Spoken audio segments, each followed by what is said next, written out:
नमस्कार विद्यार्थी मित्रांनो, प्रवीण अकॅडमीत आपलं स्वागत। स्पर्धा परीक्षेच्या संदर्भात कोणताही प्रॉब्लेम येत नसेल तर मला 7410009900 या नंबरवर कॉल करून तुमच्या शंका विचारू शकतात। प्रवीण अकॅडमीचे सर्व प्रकारचे स्पर्धा परीक्षांचे ऑनलाइन ऑफलाइन क्लासेस उपलब्ध आहेत मित्रांनो, जेणेकरून स्पर्धा परीक्षेचा अभ्यास करताना तुम्हाला त्याची A to Z मदत होणार आहे। ज्या लोकांना माझ्याबरोबर ऑफलाइन अभ्यास करायचा आहे, माझ्याकडे येऊन अभ्यास करायचा आहे, मी नाशिक शहरामध्ये शिकवतो।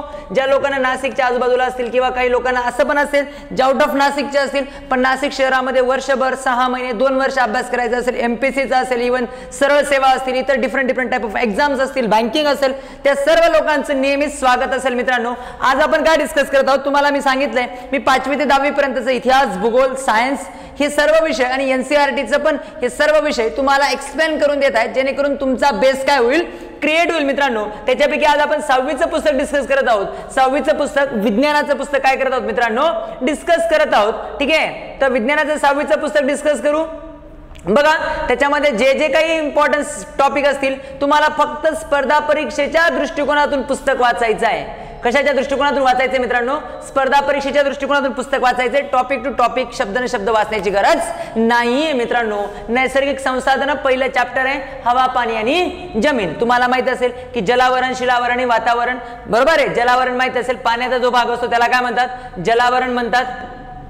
ठीक आहे, शिलावरण जमिनीच्या खाली जो दगड आहेत किंवा जे खडक आहेत त्यांना काय म्हणतात, शिलावरण म्हणतात। आणि हवेच्या वातावरणाला काय म्हणतात मित्रांनो, वातावरण। ठीक आहे, तर मग नैसर्गिक संसाधन काय ते पहिले बघा, जे दिले पुस्तकात तेच वाचायचे आहेत आपल्याला।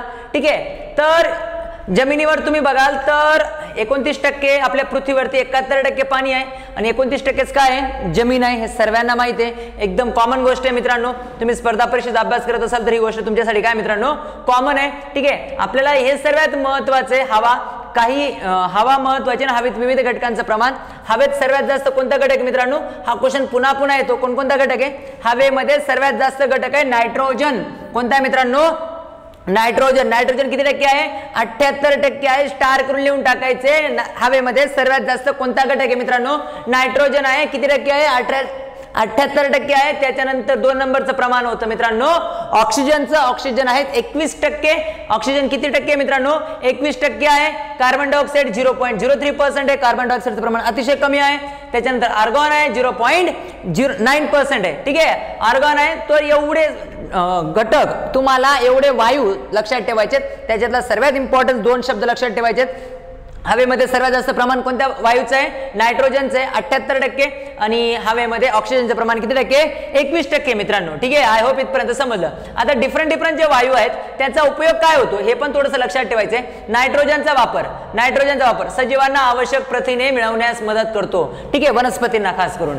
अमोनिया निर्मितीमध्ये कशाचा वापर केला जातो, नायट्रोजनचा वापर केला जातो। त्याच पद्धतीने खाद्यपदार्थ हवाबंद ठेवण्यासाठी नायट्रोजनचा वापर केला जातो। तुम्ही वेगवेगळे चिप्स घेतात, वेपर्स घेतात, त्याच्यामध्ये नायट्रोजनचा काय केला जातो, वापर केला जातो, जेणेकरून ते जास्त दिवस काय व्हावेत, टिकावेत मित्रांनो। ठीक आहे, त्याच्यानंतर ऑक्सिजन तुम्हाला माहित असेल, ऑक्सिजन सजीवांना श्वसनासाठी कशाची आवश्यकता असते, मानवाला या इव्हन सर्व सजीवांना श्वसनासाठी कशाची आवश्यकता असते, ऑक्सिजनाची आवश्यकता असते। ऑक्सिजन कशाला उपयोगी आहे मित्रांनो, ज्वलनासाठी उपयोगी आहे। तुम्ही 5वी 6वी 7वीला प्रयोग केला असेल, एक मेणबत्ती घेतली, तिच्यावर काचेचा ग्लास उलटा ठेवला आणि काही काळानंतर ती मेणबत्ती विझली, बरोबर आहे। म्हणजे जोपर्यंत काचेच्या ग्लासमध्ये ऑक्सिजन होता तोपर्यंत मेणबत्ती चालली, त्याच्यानंतर विझली, म्हणजे ज्वलनासाठी ऑक्सिजनची काय असते मित्रांनो, आवश्यकता असते। दुसरा कोणता आहे मित्रांनो, दुसरा कोणता आहे, कार्बन डायऑक्साइड। दुसरा घटक कोणता आहे, कार्बन डायऑक्साइड। त्याचा वापर कुठे ते महत्त्वाचे, लक्ष द्या।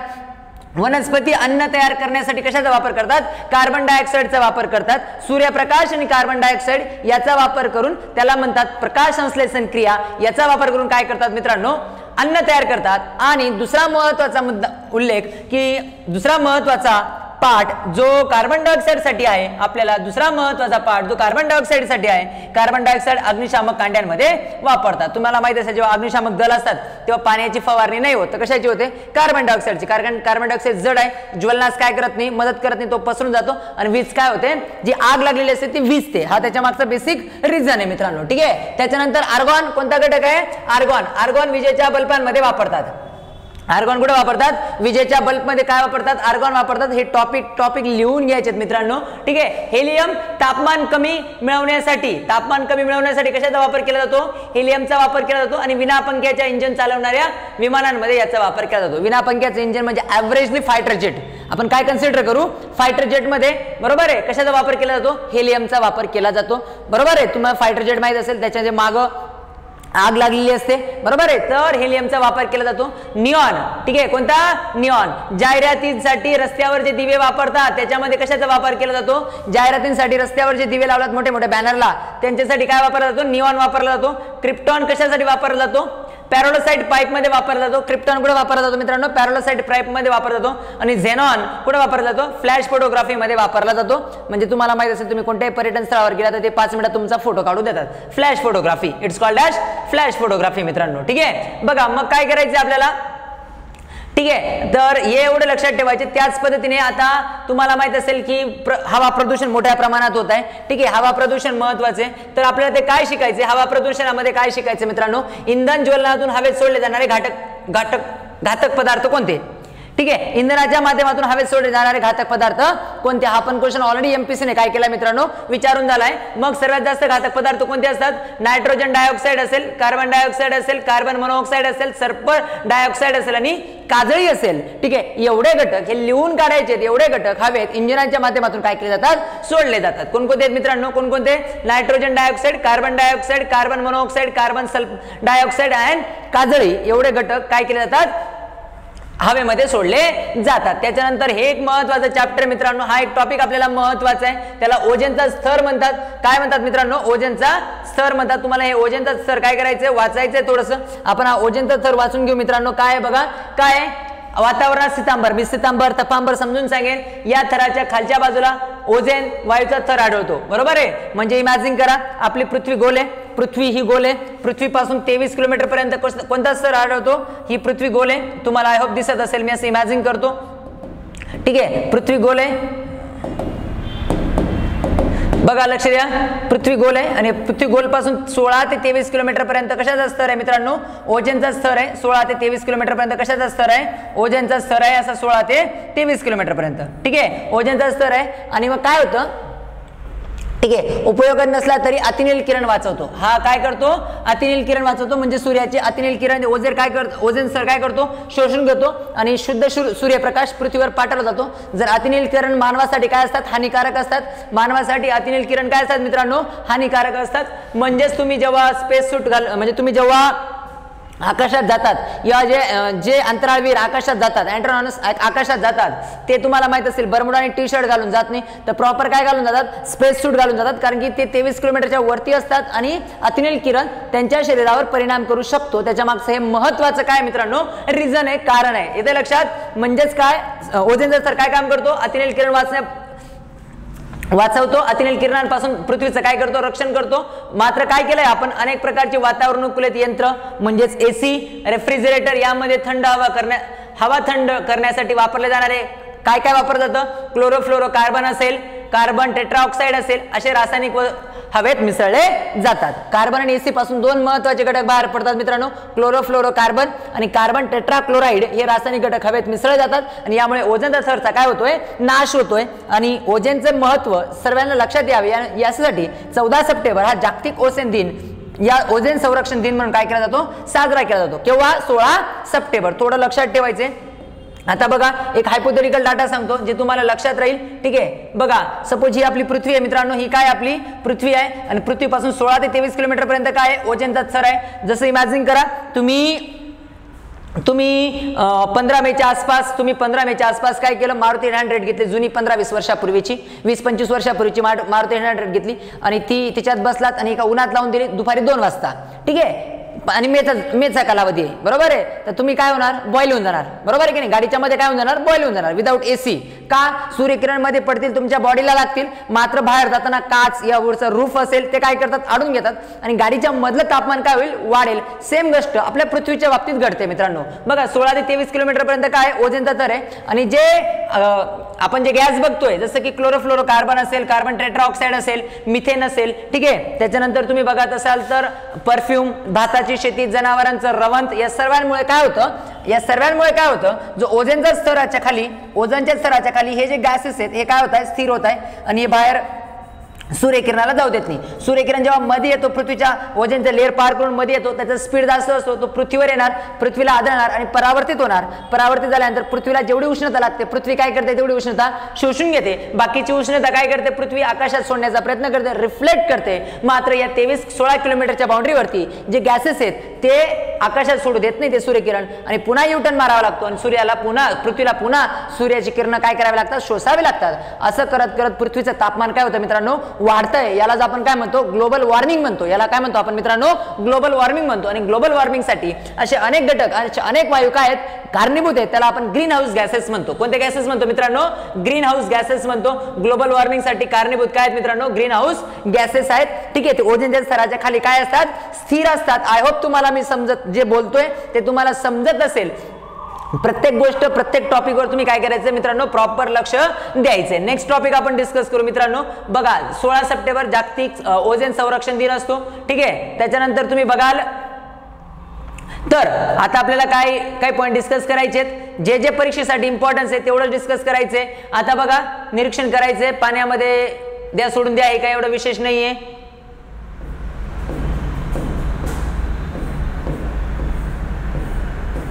कृथित मुद्रा. ठीक आहे, कृथित मृदा कशाला म्हणतात, परिपक्व मृदा. परिपक्व माहिती आहे ना, मृदा असलेली जमीन सर्वात वरचा स्तर वनस्पती आणि प्राण्यांच्या औषधाने कुजतो, निर्माण होतो. यालाच काय म्हणतात, कृथित मृदा म्हणतात, ह्युमस. ठीक आहे, म्हणजेच प्राणी आणि वनस्पतीच्या कुजलेले अवशेष याच्यामध्ये पसरले जातात, ती सुपीक असते म्हणून तिला काय म्हणतात, कृथित मुद्रा असं म्हणतात. ठीक आहे, कृथित मुद्रा असं म्हणतात. मग काय म्हटलं बघा, कृथित मुद्रामध्ये मुद्रा तयार होण्याची प्रक्रिया, दगडावर ऊन, वारा, पाऊस पडतो. बरोबर आहे, हे तुम्ही वाचण्याची गरज नाही. दगडावर काय पडतो, ऊन, वारा, पाऊस पडतो. वेगवेगळे घटक कारणीभूत असतात. ठीक आहे, आणि अंतर्गत, बाह्य, तापमान असे अनेक घटक कारणीभूत असतात आणि लाखो करोडो वर्ष लागतात. पहिले त्याचे तुकडे होतात, बारीक बारीक तुकडे होतात. मृदा एका दिवसात तयार होती. सुपीक मृदा तयार होण्यासाठी काय असतं मित्रांनो, लाखो करोडो वर्ष लागतात. ठीक आहे, तर एवढ्या वर्षामध्ये ती सुपीक मृदा काय होते, तयार होते. आणि आपण पाऊस पडला किंवा महापूर आला तर ती मृदा काय होते, वाहून जाते. म्हणून मृदेचं संरक्षण करणं पण काय आहे, गरजेचं आहे. ठीक आहे, आय होप इथपर्यंत समजलं तुम्हाला. बघा, तर मी तुम्हाला सांगितलंय कृत्रिम मुद्रा म्हणजे काय, की वनस्पती व प्राणी यांचे सूक्ष्म जीवांमार्फत विघटन होऊन ते कुजून मृदेवर जो थर निर्माण होतो त्याला काय म्हणतात, कृत्रिम मुद्रा किंवा काय म्हणतात, ह्युमस म्हणतात. आणि हा जमिनीसाठी काय असतं, घटक पूरक पोषण पोचवण्याचे कृत्रिम मुद्रा काय करते, काम करते. ठीक आहे, आणि चांगल्या सुपीक जमिनीमध्ये कृत्रिम मुद्रा या ह्युमसचं प्रमाण किती टक्के असतं, 33 ते 50% असतं. इथपर्यंत तुम्हाला काय करायचंय, लक्षात ठेवायचं आहे मित्रांनो. ठीक आहे, आय होप इथपर्यंत समजलं. बघा, एकेकाळी पृथ्वीवर घडलेल्या उलटा पालथीमुळे म्हणजे खालची जमीन वरती जमीन खाली. ठीक आहे, जमिनीवरील जंगले भूगर्भात गाडली गेली आणि त्याच्या सजीवांच्या मृत अवशेषापासून जीवाश्म इंधन बनवण्याची प्रक्रिया काय झाली, सुरू झाली. खनिज तेल, या जीवाश्म इंधनापासून आपल्याला पेट्रोल, डिझेल, रॉकेल, केरोसिन, फॅम्फ्रिन इत्यादी डांबर, मेण असे उपयुक्त पदार्थ बनतात. म्हणजे थोडक्यात काय समजायचं, काय जमिनीच्या खाली जर लाकूड गाडलं गेलं, जमिनीच्या खाली काय गाडलं गेलं मित्रांनो, लाकूड गाडलं गेलं जमिनीच्या उलट. ठीक आहे, कशामुळे, उलटा पालथीमुळे जमिनीच्या खाली लाकूड काढलं गेलं, वरून प्रेशर आणि खालून पृथ्वीच्या खालून भूगर्भातनं उष्णता लाकडाचं रूपांतर कशात होतं मित्रांनो, दगडी कोळशात होतं. कशात होतं, दगडी कोळशामध्ये होतं. लाकडाचं रूपांतर कशात होतं मित्रांनो, दगडी कोळशात होतं. ठीक आहे, आणि जर प्राणी काढला गेला जमिनीच्या खाली मोठे मोठे प्राणी काढले गेले डायनासोर सारखे. ठीक आहे, जमीन उलटा पालथीमुळे तर काय होईल, वरून जमिनीचा दाब, खालून प्रेशर, यामुळे काय तयार होईल, या प्राण्यांपासून काय तयार होईल, खनिज तेल तयार होतील मित्रांनो. रॉकेल, पेट्रोल, डिझेल हे खनिज तेल काय होतात, तयार होतात. थोडंसं लक्षात ठेवायचं, लाकूडापासून दगडी कोळसा, खनिज तेलांपासून, प्राण्यांपासून खनिज तेल मित्रांनो. ठीक आहे, आय होप इथपर्यंत समजलं. नेक्स्ट टॉपिक बघा, आपण काय डिस्कस करणार आहोत. ठीक आहे, या टॉपिक मध्ये या चॅप्टर मध्ये एवढे टॉपिक काय करायचे होते मित्रांनो, डिस्कस करायचे होते. दुसरा चॅप्टर आहे सजीवांची सृष्टी. हे पण काही वाचण्यासारखं नाहीये, तुम्हाला याच्यामध्ये काही फॅक्च्युअल डाटा सापडणार नाही. फक्त आपण जे ओव्हरलुक डिस्कशन करून घेऊ, स्पर्धा परीक्षेच्या पॉईंट ऑफ व्ह्यू डिस्कशन करू मित्रांनो. ठीक आहे, सजीवांची काय होते, वाढ होते. सजीवांची काय होते, वाढ होते. प्रत्येक सजीवाची वाढचा कालावधी पण काय असतो, वेगवेगळा असतो मित्रांनो. ठीक आहे, आय होप तुम्हाला हे माहित असेल. जसं तुम्ही पाहिलं असेल, कुत्र्याचं पिल्लू आणि तो एखादा लहान बाळ असेल तर कुत्रा लवकर मोठं होऊन जातं, पण लहान बाळ मोठं होत नाही. ठीक आहे, हे पहिलीच्या पोरांसाठी आहे, या 5वी 6वीच्या पोरांसाठी, आपल्यासाठी नाही मित्रांनो. वाढीसाठी आवश्यक काय काय असतं? सूर्यप्रकाश, ऑक्सिजन, कार्बन डायऑक्साईड, तिघ गोष्टींची आवश्यकता असते वनस्पतीच्या वाढीसाठी. याला म्हणतात प्रकाश संश्लेषण. आपण ऑलरेडी डिस्कस केलंय प्रकाश संश्लेषण काय असतं. श्वसन करतात वनस्पती, काय करतात? श्वसन करतात. मानव खास करून जे सजीव असतात ते काय करतात? ऑक्सिजन घेतात, कार्बन डायऑक्साईड सोडतात, आणि वनस्पती काय करतात? कार्बन डायऑक्साईड घेतात, ऑक्सिजन सोडतात. प्रत्येक वनस्पतींचं श्वसन क्रिया काय असते मित्रांनो? वेगवेगळी असते. ठीक आहे. मासा, साप, उंदीर, अळी, मासा, साप, उंदीर, अळी, झुरळ अशा प्राण्यांमध्ये श्वसनासाठी ठराविक यंत्र असतात. मासे कल्ल्याच्या माध्यमातून श्वसन करतात. ठीक आहे. असं प्रत्येक सजीवाचे श्वसन यंत्रिय काय असतात? वेगवेगळी असतात मित्रांनो. ठीक आहे. उत्सर्जन, प्रत्येक सजीव काय करतो? उत्सर्जन करतो. आता उत्सर्जन माहित असेल तुम्हाला काय? ठीक आहे. चेतना क्षमता हालचाल असते, प्रत्येक सजीवाची हालचाल होत असते, चेतना क्षमता असते. लाजाळूचं झाड पाहिलं असेल तुम्ही, हात लावल्यावर ते लाचण्यासारखं प्रतीत करतं म्हणून त्याला लाजाळूचं झाड म्हणतात. चेतना क्षमता म्हणजेच काय माहिती आहे ना? सेन्स. ठीक आहे. चेतना क्षमता असते प्रत्येक सजीवाची. याला टेक्निकल शब्द पण आहेत मित्रांनो. प्रत्येक सजीव प्रजनन करतं आणि पुनरुत्पादन करतं. ठीक आहे. प्रजनन पुनरुत्पादन तुम्हाला माहित असेल काय असेल. ठीक आहे. ठराविक आयुर्मान असतं. प्रत्येक वनस्पतीचं काय असतं? ठराविक आयुर्मान असतं. कोणता वनस्पती? प्रत्येक सजीवाचं ठराविक आयुर्मान असतं. हे पण आपल्याला डिस्कस करायचंय. प्रत्येक सजीव काय होतो? मृत पावतो. तुम्हाला लक्षात ठेवायचंय, दक्षिण अमेरिकेजवळील गॅलापेगोस बेटावर आढळणाऱ्या महाकाय कासवाचं आयुर्मान किती वर्ष असतं? 170 वर्ष असतं. आणि मेफ्लाय या कीटकाचं आयुर्मान किती? 1 तास ते 24 तासापर्यंत असतं. हा आहे मेफ्लाय आणि ही आहे कासव. कासवाचं आयुर्मान सरासरी 170 वर्ष आणि जो मेफ्लाय हे आहे कीटक आहे त्याचं आयुर्मान सरासरी किती? 1 ते 24 तासापर्यंत असतं. हे थोडंसं टॉपिक आहे, हा लिहून टाकायचा आहे मित्रांनो. हा टॉपिक काय करायचं तुम्हाला? लिहून टाकायचा आहे. पेशीमय रचना, प्रत्येक सजीवाची पेशीमय रचना असते, वेगवेगळी असते. प्राणी पेशी वेगळे असतात, वनस्पती पेशी वेगळ्या असतात. प्राणी पेशी कशा, वनस्पती पेशी कशा, ते पण पुढे आपण काय करावं मित्रांनो? डिस्कस करणार आहोत. ठीक आहे. आता थोडंसं 2 संघटना लक्षात ठेवायच्या तुम्हाला. 2 संघटना लक्षात ठेवायच्या. भारतामध्ये विविध वनस्पती आणि प्राण्यांचं सर्वेक्षण करण्यासाठी काय? सर्वेक्षणाचं कार्य भारतीय वनस्पती सर्वेक्षण संस्था 1890 आणि भारतीय प्राणी सर्वेक्षण संस्था 1996 1916 स्वतंत्रपणे करण्यात आलेल्या आहेत. नवीन प्राण्यांचं, नवीन वनस्पतीचं नाव नोंदायचं असेल तर या संस्थेशी काय करावा लागतो? संपर्क साधावा लागतो. थोडंसं व्हिडिओ पॉज करायचा आहे, टॉपिक लिहून घेण्याचा काय करायचा आहे? प्रयत्न करायचा आहे मित्रांनो. ठीक आहे. नेक्स्ट बघा. अपायकारक सजीव. काही सजीव अपायकारक असतात, मानवासाठी अपायकारक असतात, निसर्गासाठी कोणताही सजीव अपायकारक नसतो मित्रांनो. ठीक आहे. हिंस्र सजीव काय आहेत ते तुम्हाला सर्वांना माहिती आहे. मी तुम्हाला एवढं फास्टली काय शिकवतोय मला माहित आहे. तुम्ही म्हणाल सर मी शब्द पण वाचून दाखवू शकतो, एक्सप्लेन करतो, पण तुम्हाला स्पर्धा परीक्षेचा अभ्यास करायचा मित्रांनो. तुम्ही स्पर्धा परीक्षेचा अभ्यास करताना कमीत कमी 12वी झाले असाल किंवा ग्रॅज्युएशन झाले असाल, आणि ग्रॅज्युएशनच्या मुलाला इव्हन 12वी झालेल्या पुराला 6वीचं पुस्तक जर तुम्ही शब्द वाचत असाल तर तुमचा स्पर्धा परीक्षेचा अभ्यास करून काही उपयोग नाहीये मित्रांनो. तुम्हाला ते पुस्तक जेवढं इम्पॉर्टन्स आहे परीक्षेच्या दृष्टिकोनातून तेवढंच आपल्याला काय करायचंय? अभ्यासायचं आहे. ठीक आहे. बघा, वनस्पती पण 2 प्रकारचे असतात. काही वनस्पती काय असतात? स्वयंपोषी असतात, म्हणजे स्वतःचं अन्न स्वतः तयार करतात. जवळजवळ सर्वच वनस्पती काय असतात? स्वयंपोषी असतात. मात्र काही वनस्पती काय असतात? परपोषी असतात. परपोषी म्हणजे जे स्वतःचं अन्न तयार करतील दुसऱ्या वनस्पतीवर काय असतात? अवलंबून असतात, या दुसऱ्या घटकावर अवलंबून असतात. त्यांना काय म्हणतात? वनस्पती म्हणतात. ठीक आहे. परपोषी वनस्पती म्हणतात. परपोषी वनस्पती 3 लक्षात ठेवायचे आहेत मित्रांनो. परपोषी वनस्पती 3 लक्षात ठेवायचे. बुरशी असेल, बांडगुळ असेल, अमरवेल असेल, हे वनस्पती दुसऱ्या प्राण्यांवर, दुसऱ्या घटकावर काय असतात? अवलंबून असतात. आणि घटपर्णी सारखी वनस्पती काय? कीटकभक्षी. तिच्यावर कीटक बसला तर कीटक खाते. कोणती वनस्पती? लक्षात ठेवायचे. कीटकभक्षी वनस्पती कोणती मित्रांनो? घटपर्णी ही वनस्पती काय आहे? कीटकभक्षी आहे. आपल्याला हे परीक्षेत पुन्हा येतं. ठीक आहे. स्वयंपोषी, परपोषी आणि कीटकभक्षी असे प्रकार आपल्याला इथं पाहण्यास मिळतील. ठीक आहे. वनस्पतींची रचना शिकायचं नाही. पान म्हणजे काय, फूल म्हणजे काय, खोड म्हणजे काय, हे तुम्हाला सर्वांना माहित असेल. ठीक आहे. हे तुम्ही सर्वांनी वाचलं असेल, अभ्यास केला असेल, किंवा नाही बघितलं तरी चालतंय. ठीक आहे. झुडूप काय, रोपट काय, वेल काय माहित असेल. ठीक आहे. झुडूप, रोपट आणि वेल माहित असेल. वेलाला कशाच्या तरी साह्याने काय करावं लागतं? आधार द्यावा लागतो. ठीक आहे. वार्षिक वनस्पती असतात, द्विवार्षिक असतात, बहुवार्षिक असतात. वार्षिक वनस्पती म्हणजे काय? वर्षातून एकदाच येतात, कापणी करावी लागते. जसं की मका असेल, मका काय आहे? वार्षिक वनस्पती आहे. द्विवार्षिक काही वनस्पती असतात, जसं ऊस एक द्विवार्षिक वनस्पती असते. एकदा ऊस कापल्यानंतर पुन्हा त्याच मुळात दुसऱ्यांदा ऊस येतो, त्याला द्विवार्षिक म्हणतात. बहुवार्षिक वनस्पती म्हणजे वर्षानुवर्ष त्या वनस्पतीपासून उत्पादन मिळतं, त्यांना काय म्हणतात? बहुवार्षिक वनस्पती. जसं की आंबे असतील, असे अनेक फळं आहेत जे बहुवार्षिक आहेत. द्राक्ष असतील, इव्हन डाळिंब असतील, अनेक केळी असतील, हे काय आहेत? बहुवार्षिक वनस्पती आहेत मित्रांनो. ठीक आहे, बघा त्याच्यानंतर दोन प्रकारच्या वनस्पती असतात अजून पण. एक सपुष्प वनस्पती, ज्यांना फुलं येतात त्यांना काय म्हणतात सपुष्प वनस्पती, आणि ज्यांना फुल येत नाही त्यांना काय म्हणतात अपुष्प वनस्पती. ठीक आहे, ज्यांना फुल येत नाही ते काय असतात अपुष्प वनस्पती. मला तुम्ही कमेंट करून सांगायचे अपुष्प वनस्पती कोणती, अपुष्प वनस्पती कोणती, मला तुम्ही कमेंट करून सांगायचं आहे मित्रांनो. सपुष्प वनस्पती तर भरपूर आहेत, पण तुम्ही मला काय कमेंट करून सांगायचे मित्रांनो अपुष्प वनस्पती कोणती, जी वनस्पतीला काय येत नाही, फुल कधीही येत नाही. ठीक आहे, त्याच्यानंतर काही महत्त्वाच्या गोष्टी आपल्याला लक्षात ठेवायचे आहेत मित्रांनो. ठीक आहे, जगातलं सर्वात मोठं फूल जे आहे ना ते इंडोनेशियामध्ये आढळतं. ठीक आहे, जगातलं सर्वात मोठं फूल, हा टॉपिक लिहून काढायचा आहे, जगातलं सर्वात मोठं फूल इंडोनेशियामध्ये आढळतं, लाफ्रेशिया. ठीक आहे, अनरोल्डी या फुलाचा व्यास, या फुलाचं नाव काय आहे लाफ्रेशिया अनरोल्डी. या फुलाचा व्यास जवळजवळ 1 मीटर असतो. हे आहे लाफ्रेशिया फुल. ठीक आहे, हे काय आहे लाफ्रेशिया फुल आहे मित्रांनो, हे आहे लाफ्रेशिया फुल. ठीक आहे, आणि जगातलं सर्वात लहान फुल आहे उल्फिया. जगातलं सर्वात लहान फुल कोणते, उल्फिया आहे. 0.5 मिलीमीटर एवढा त्याचा काय असतो व्यास असतो. हे आहे उल्फिया, आणि हे काय आहे लाफ्रेशिया.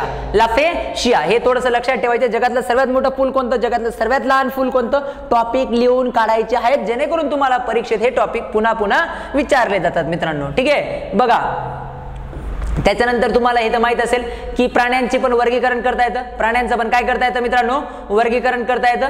ठीक आहे, आपण पुढे प्राण्यांचे वर्गीकरण तर खूप डिटेल बघणार आहोत. एकपेशीय प्राणी, बहुपेशीय प्राणी. प्राण्यांचं मुख्य वर्गीकरण किती प्रकारे होऊ शकतं, 2 प्रकारचं, ज्याच्यात एकपेशीय असते आणि बहुपेशीय प्राणी असतात. ठीक आहे, एकपेशीय प्राणी अमिबा सारखे आहेत. एकपेशीय प्राण्यांची पण यादी बनवायची, बहुपेशीय प्राण्यांची यादी बनवायची नाही. बनवायला गेलं तर नोटबुक कमी पडतील, पण एकपेशीय प्राण्यांची काय बनवायची मित्रांनो, यादी बनवायची आहे. ठीक आहे, एकपेशीय. त्याच्यानंतर पृष्ठवंशीय प्राणी असतात, अपृष्ठवंशीय प्राणी असतात.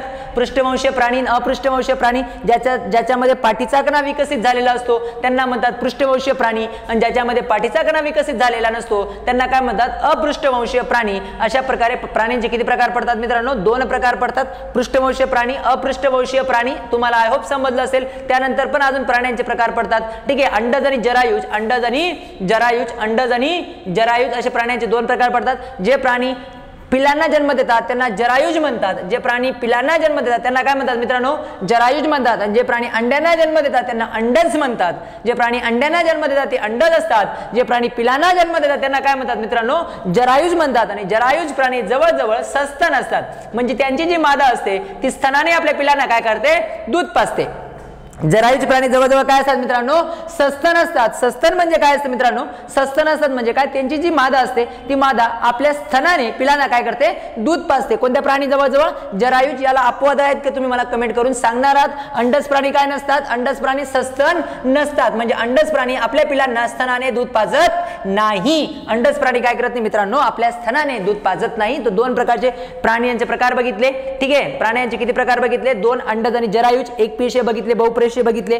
अजून आपण काय बघितले, पृष्ठवंशीय बघितले, अपृष्ठवंशीय बघितले. ठीक आहे, त्याच्यानंतर बघा 3 प्रकार अजून आहेत प्राण्यांचे. 3 प्रकार असे अजून आहेत प्राण्यांचे. भूचर, जे प्राणी फक्त कुठे राहतात, जमिनीवर राहतात त्यांना कोणते प्राणी म्हणतात, भूचर प्राणी म्हणतात. जे पाण्यात राहतात त्यांना जलचर म्हणतात. आणि जे दोघं जागेवर राहतात, जमिनीवर पण आणि पाण्यात पण, त्याला काय म्हणतात, उभयचर म्हणतात. प्राणी कोणते प्राणी म्हणतात, उभयचर म्हणतात. उभयचर प्राण्यांमध्ये तुम्ही बघाल तर साप असेल, खेकडा असेल, मगर असेल, कासव असेल. ठीक आहे, हे जे प्राणी आहेत ते काय असतात, उभयचर असतात, पाण्यात पण राहू शकतात आणि जमिनीवर पण राहतात. आय होप इथपर्यंत तुम्हाला समजलं असेल. ठीक आहे, त्याच्यानंतर बघा प्राण्यांचे प्रकार बघितले आपण. सो या चॅप्टर मध्ये एवढं डिस्कस केलेलं आहे. बघा नेक्स्ट चॅप्टर आपत्ती व्यवस्थापन. आपल्याला आपत्ती व्यवस्थापन नाही वाचायचे, अभ्यास नाही करायचे आपत्ती व्यवस्थापनाचा, पण त्याच्यामध्ये काय वाचायचं इम्पॉर्टन्स आहे. 1993 साली लातूर जिल्ह्यामध्ये किल्लारी परिसरात काय झाला होता, भूकंप झाला होता. लातूरमध्ये काय झाला होता, भूकंप झाला होता. किल्लारी तालुक्यामध्ये किल्लारीच्या परिसरात काय झाला होता, भूकंप झाला होता. 1993 मध्ये हा भूकंप पुन्हा येतो आणि जुलै 1905 मध्ये आजही मुंबईकरांच्या अंगावर काटा येतो. एवढा मुसळधार पावसाने पूर्ण शहरामध्ये काय आलं होतं, महापूर आलेला होता. ठीक आहे, त्याच्यानंतर बघा, त्याच्यानंतर तुम्ही बघाल तर 2014 एक महत्वाची घटना होती. जुलै 2014 पुणेमध्ये आंबेगाव तालुक्यात माहिती ना, माळीण गावावरती दगड कोसळली होती. ठीक आहे, माळीण गावावर काय कोसळली होती, दगड कोसळलीने अनेक कुटुंब काय झाली होती, उद्ध्वस्त झाली. त्याच्यानंतर सरकारने काय चालू केलं, या प्रशासनाने काय चालू केलं, जे गावं डोंगरांच्या काठावर बसलेली आहेत किंवा डोंगरांच्या कोपऱ्यात आहेत, तिथं फेन्सिंग यांनी तार लावायला काय केली होती, सुरुवात केली होती. अनेक जागेवर बघाल तुम्ही अनेक डोंगरांना काय लावलेले आहेत, तार लावलेत. माळींसारखी घटना पुन्हा होऊ नये म्हणून लक्षात ठेवायचे. माळीन कुठे घडलेलं होतं, आंबेगाव तालुका जिल्हा पुणे. ठीक आहे. आणि तुम्हाला माहिती आहे तामिळनाडूमध्ये तर महापूर कॉमन गोष्ट आहे. ठीक आहे. दक्षिण भारतामध्ये महापूर काय आहे, आणि खास करून पूर्व किनारपट्टी. ठीक आहे. भूकंप माहित असतील. भूकंप आपण पुढे तर फिजिकल जिओग्राफीमध्ये भूकंप एकदम डिटेल शिकणार आहोत. ठीक आहे. पण इथं काही एवढं नाहीये. महापूर पण दिलेले. महापुराचे परिणाम आपल्याला वाचायचे नाही आहेत मित्रांनो. वादळ पण आपल्याला जिओग्राफीमध्ये एकदम डिटेल शिकायचे आहेत. ठीक आहे. वनवा काय असतो, यावर्षी वनवा इम्पॉर्टन्स आहे. ऑस्ट्रेलियाच्या जंगलांमध्ये आग लागली होती. दक्षिण अमेरिकेमध्ये अमेझॉनच्या जंगलांमध्ये आग लागली होती. तो वनवा यावर्षी थोडंसं काय मित्रांनो महत्वाचं आहे. ठीक आहे. बघा, आपत्ती व्यवस्थापन प्रशिक्षण संस्था 2005 मध्ये स्थापन करण्यात आली आणि आपत्ती व्यवस्थापनांतर्गत नियोजनाचंही काम करते. ही संस्था केव्हा स्थापन करण्यात आली आहे, आपत्ती व्यवस्थापन प्रशासन संस्था 2005. म्हणजे ज्यावेळेस आपत्ती झाली तर त्यावेळेस खास करून प्रशिक्षित लोक काय करावे, तिचं व्यवस्थापन करावे. ठीक आहे. आय होप इथपर्यंत समजलं. ठीक आहे. त्याच्यानंतर बघा काय महत्वाचं, काही उपाययोजना, काही आवश्यकता नाही बघण्याची तुम्हाला हे. ठीक आहे. रक्तस्राव, बाह्य रक्तस्राव माहिती आहे, अंतर्गत रक्तस्राव, बाह्य रक्तस्राव. ठीक आहे. हे बघायचे. भाजणे, हे काय उष्माघात, हे तुम्हाला वाचायचं नाहीये मित्रांनो. ठीक आहे. हे चॅप्टर वाचायचं नाहीये किंवा बघायचं पण नाहीये. पदार्थ सभोवतालच्या अवस्था. ठीक आहे. सो हे जे चॅप्टर आहे पदार्थ आणि पदार्थाच्या अवस्था, आपण पुढच्या व्हिडिओमध्ये काय करणार आहोत, बघणार आहोत. तुम्हाला काय करायचंय, A to Z topic wise करा, प्रिपरेशन करा, माझ्याबरोबर अभ्यास करा. कोणताही प्रॉब्लेम येत असेल तर प्रवीण अकॅडमीत नेहमीच तुमचं स्वागत असेल मित्रांनो. So thank you for watching this video. Thank you for Praveen academy.